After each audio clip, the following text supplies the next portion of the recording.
NR1 1.4 Direitos e deveres. 1.4.1 Cabe ao empregador cumprir e fazer cumprir as disposições legais e regulamentares sobre segurança e saúde no trabalho. É importante falar sobre isso. Não basta apenas o empregador dizer que atende às normas regulamentadoras.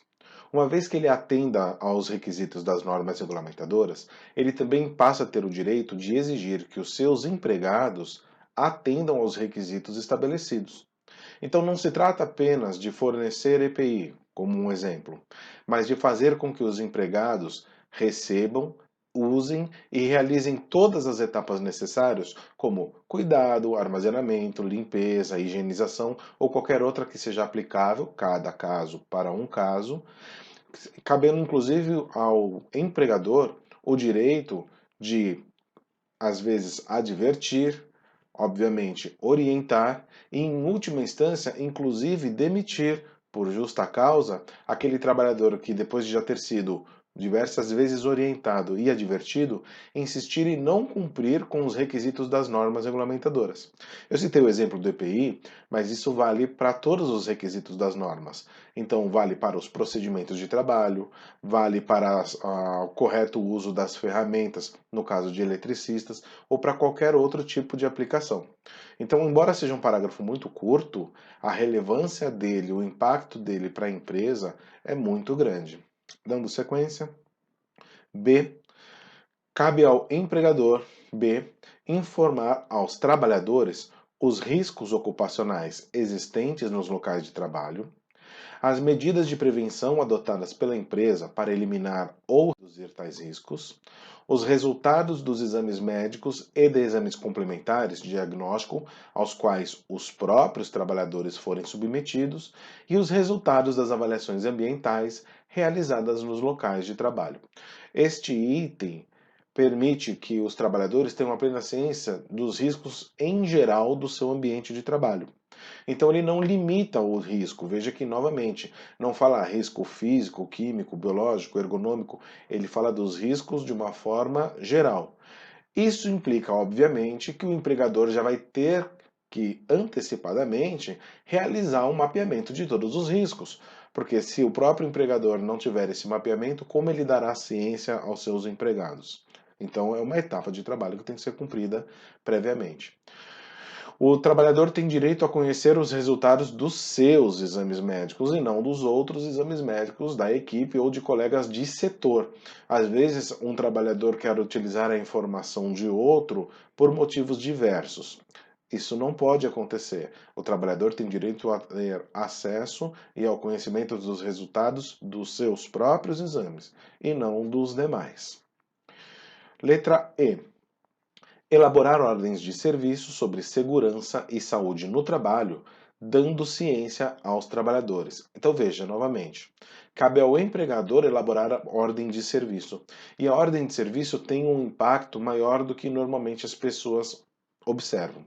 Olha só, se você tiver uma ordem de serviço que seja detalhada, mas não complexa, que traga as informações corretas, essa ordem de serviço vai permitir para a empresa mapear melhor os processos, determinar as ferramentas apropriadas para cada tipo de realização, antecipar falhas que podem ocorrer ou no processo do trabalho ou no que diz respeito aos componentes que poderiam ser utilizados. Então, uma boa ordem de serviço, ela serve não apenas para instruir o trabalhador do que ele deve fazer e de como ele deve fazer, como ela também permite à empresa se respaldar dizendo o seguinte: olha, qualquer coisa que ocorrer fora do que está previsto na ordem de serviço, você não deve realizar a atividade, e sim trazer para o conhecimento do seu superior hierárquico. Com isso, se alguma coisa estiver errada, o trabalhador não vai expor o maquinário ou a matéria-prima, o ferramental da empresa há um prejuízo e, principalmente, ele próprio não vai tentar realizar uma tarefa para a qual ele não possa ter o conhecimento ou o treinamento apropriado. Então, uma boa ordem de serviço acaba amarrando tanto a proteção da empresa como a própria segurança e a proteção do trabalhador. Então, uma ordem de serviço é mais relevante do que muitas vezes parece. Letra D. Permitir que representantes dos trabalhadores acompanhem a fiscalização dos preceitos legais e regulamentares sobre segurança e saúde no trabalho. No caso da fiscalização, normalmente alguém, por parte dos trabalhadores, acompanha. Letra E. Determinar procedimentos que devem ser adotados em caso de acidente ou doenças relacionadas ao trabalho, incluindo a análise de suas causas. Então veja que o empregador ele já deve instruir o básico de como deve ser a resposta no caso de uma doença ou acidente do trabalho. Por exemplo, se uma pessoa sofrer um pequeno ferimento, como aquela pessoa deve se comportar, como seu líder imediato deve se comportar, como os demais colegas do setor devem se comportar. Se houver alguma coisa de uma gravidade maior, como cada uma das partes envolvidas deve reagir a essa situação. Então, o empregador deve antecipar esse tipo de situação. F. Disponibilizar à inspeção do trabalho todas as informações relativas à segurança e saúde no trabalho. Isso normalmente acontece. G. Implementar medidas de prevenção ouvidos os trabalhadores de acordo com a seguinte ordem de prioridade. 1. Eliminação dos fatores de risco. 2. Minimização e controle dos fatores de risco com a adoção de medidas de proteção coletiva. 3. Minimização e controle dos fatores de risco com a adoção de medidas administrativas ou de organização do trabalho. E 4. Adoção de medidas de proteção individual. Perceba que essa sequência deve ser respeitada para o atendimento de todas as normas regulamentadoras. O objetivo sempre é eliminar o risco. A partir do momento em que você justifica tecnicamente a impossibilidade de eliminar o risco de um determinado ponto em diante, então você vai tomar as medidas de proteção coletiva. Depois das medidas de proteção coletiva, as administrativas, enfatizando treinamentos, comportamento e assim por diante. E por último, o fornecimento de EPI. Você deve se lembrar que fornecer o EPI não implica apenas em ter algo para ser entregue para o trabalhador, mas para fornecer o EPI, ele tem que estar elencado e vinculado a um risco pré-existente. Esse EPI vai ter que ser gerido e administrado, o que inclui a substituição, higiene, troca, fichas de assinaturas de recebimento, treinamento para uso correto. Então, quando a empresa se propõe a entregar um EPI, ela na verdade está agregando uma responsabilidade enorme, não apenas da entrega e do custo do EPI propriamente dito, mas da gestão de tudo isso em função de não conseguir eliminar um risco e optar por tratar no indivíduo, protegendo individualmente. Então o impacto é bastante significativo. Agora cabe ao trabalhador. 1.4.2. Letra A. Cumprir as disposições legais e regulamentares sobre segurança e saúde no trabalho, inclusive as ordens de serviço expedidas pelo empregador. Isso é muito importante, porque o empregador passa a ter o direito de exigir que o trabalhador cumpra com as orientações. Então, se as orientações foram claras e bem definidas, o descumprimento dessas orientações recai sobre o trabalhador a responsabilidade da ação. Se as orientações forem genéricas, abrangentes, parciais, então cabe ao empregador a responsabilidade sobre eventuais falhas de conduta. Veja como é importante essa informação. Também vale ressaltar que aqui a gente está falando sobre todas as normas regulamentadoras. Então, se existe procedimento para trabalho em altura, o empregador deve cumprir todas as etapas daquele procedimento. Se existe para operação de máquinas, para acesso a espaços confinados, para isolamento de área, para trabalhos com eletricidade, todas as etapas previstas no procedimento devem ser atendidas. É importante que o empregador tenha o auxílio do seu empregado para o cumprimento da legislação. Letra B. Submeter-se aos exames médicos previstos nas normas regulamentadoras. C. Colaborar com a organização na aplicação das normas regulamentadoras. E D. Usar o equipamento de proteção individual fornecido pelo empregador.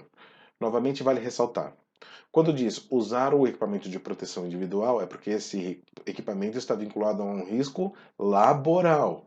Consequentemente, esse equipamento tem que ser utilizado e respeitado os limites do ambiente de trabalho, para que não ocorra, por exemplo, de você ver a pessoa andando de moto com óculos de segurança que deveria usar na área, pessoal jogando futebol com bota de segurança e assim por diante. 1.4.2.1 Constitui ato faltoso a recusa injustificada do empregado ao cumprimento do disposto nas alíneas do subitem anterior. Bom, mas aí é que tá. O que é uma recusa injustificada? Não vou usar porque não quero, não vou usar porque acho ruim, não vou usar porque é feio, tá quente demais e isso daqui é muito quente. Esse tipo de comentário é muito comum de ser ouvido por aí. Agora, se esses comentários não forem embasados, por exemplo, olha, eu não vou usar porque eu tenho uma doença e esse tipo de calçado não permite. Olha, não posso usar este óculos porque ele não é de sobrepor e eu tenho que usar o meu óculos de grau por baixo ou mandar fazer um óculos de segurança com o grau para cada trabalhador. Então, se você tem uma justificativa técnica ou médica para o uso ou não de um determinado EPI, cabe à empresa adotar as medidas corretas e fornecer o equipamento apropriado. Agora, quando o trabalhador não tem essa justificativa técnica ou médica, às vezes é uma questão de gosto ou de um aspecto cultural, então é entendido como ato faltoso essa postura do trabalhador. 1.4.3 O trabalhador poderá interromper suas atividades quando constatar uma situação de trabalho onde, a seu ver, envolva um risco grave e iminente para a sua vida e saúde, informando imediatamente o seu superior hierárquico. 1.4.3.1 Comprovado pelo empregador a situação de grave e iminente risco, não poderá ser exigida a volta dos trabalhadores à atividade enquanto não sejam tomadas as medidas corretivas. Então, observe, há uma diferença muito grande entre o conhecimento teórico e a vivência prática.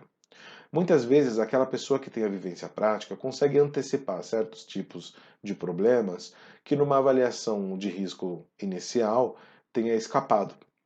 Então, nesse momento, é importante dar ouvido ao conhecimento prático do trabalhador. Ele pode trazer para você uma informação que você não tivesse percebido, uma consequência ou decorrência de etapas de trabalho que, na avaliação teórica, havia passado desapercebido. Uma vez que ele te traga essa informação, enquanto a empresa não fizer a avaliação e compreender se ela é razoável ou não, deve-se evitar a sequência das atividades. Quando a empresa percebe que aquilo realmente está correto e seria uma atividade insegura, não pode ser retomada a atividade enquanto essa condição insegura não for neutralizada.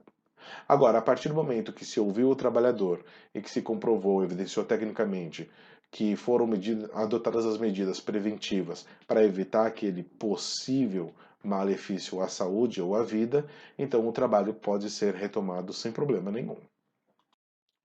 1.4.4 Todo trabalhador, ao ser admitido ou quando mudar de função que implique em alteração de risco, deve receber informações sobre os riscos ocupacionais que existam ou possam originar-se nos locais de trabalho, os meios para prevenir e controlar tais riscos, as medidas adotadas pela organização, os procedimentos a serem adotados em situação de emergência e os procedimentos a serem adotados em conformidade com os subitens 1.4.3 e 1.4.3.1, que são sobre interromper as atividades em caso de condição suspeita de condição insegura.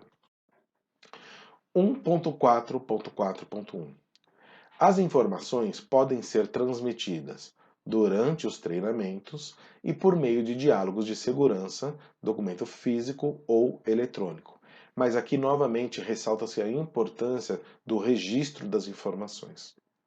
Uma vez que a ANR prevê que a empresa deve fazer isso, isso significa que ela deve também evidenciar que fez. Então imagine que aí na sua empresa há um empregado que já está aí há muitos anos, conhece a casa inteira, certo? E que ele vai ser transferido de um determinado departamento para outro.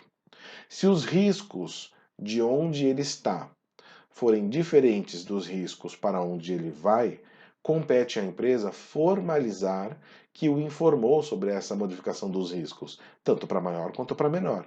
Ou seja, num departamento antes não era necessário, por exemplo, utilizar óculos e capacete. Já no outro departamento é obrigatório o uso de óculos e capacete. Não importa se vai ser num diálogo de segurança, não importa se vai ser num treinamento em particular, o fato é que a empresa deve informar e registrar, né, e guardar na ficha desse trabalhador que o avisou, que o informou sobre a modificação dos riscos em função das alterações das condições ou ambientes de trabalho.